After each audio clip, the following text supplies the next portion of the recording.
Hey guys, welcome back. Well, we're into a mess. Any of you guys have ever had the privilege and joy of working on a chopper, you know what I'm talking about. We got her tore down here, but we have got to replace the bearing on the smooth roll. It had wore out when we chopped the first half of our corn and had begun wearing the piece that the bearing ran in. You can see how it let that roller go forward and wear that notch out. And we limped along, and every load I would oil it and grease it best I could, and we managed to get that first half done. But we're not going to start on that second half till this bearing is replaced. So that's the job that we're into today. And you know, this is typical. Funny story I heard one time, an old guy, he said, it seems like every year, right when I start chopping, he said, there'll be something break on that chopper.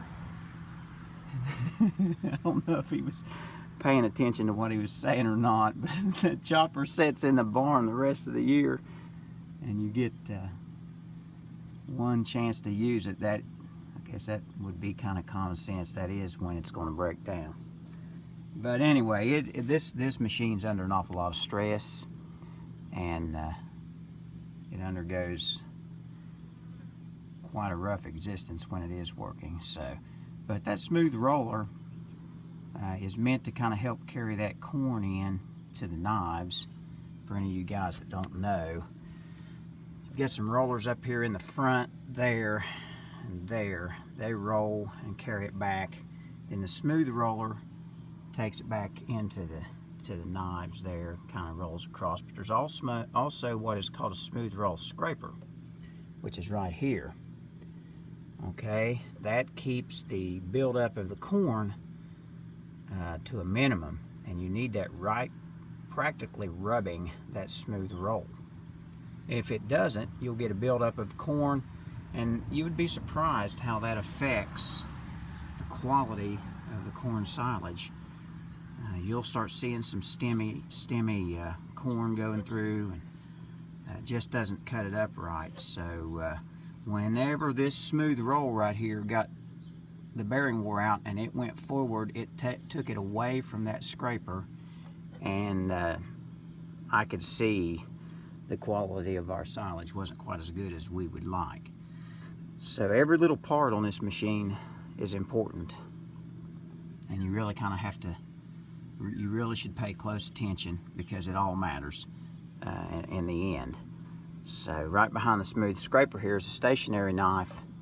That is what your knives run against. I might be able to give you a little view here of the knives since we're here. This is, they're on kind of like a barrel shaped thing, and there's 36 of these knives in a 3950.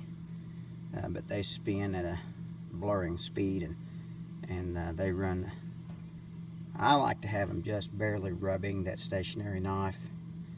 Thousandths of an inch is the spacing on it. Very close, but if they're just rubbing, that's perfect for me. But yeah, that's these knives in this system here is so much more efficient than the old. We had a 34 one-row John Deere chopper that had 6 knives. It was cut and throw, and boy, these are much more efficient. So I'm just kind of want to show you that. But we'll get back over here and kind of look at that bearing. Shame on you, John Deere, I must say. No grease fitting in this sealed bearing. Well, guess what? This is the second time that I have replaced this bearing. I mean, you can try to oil it and it doesn't help.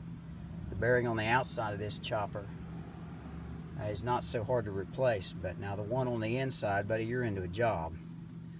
So this one's not too bad. We were able to take it all apart in one day. Probably get her back together in a day. So we'll see how it goes here this morning.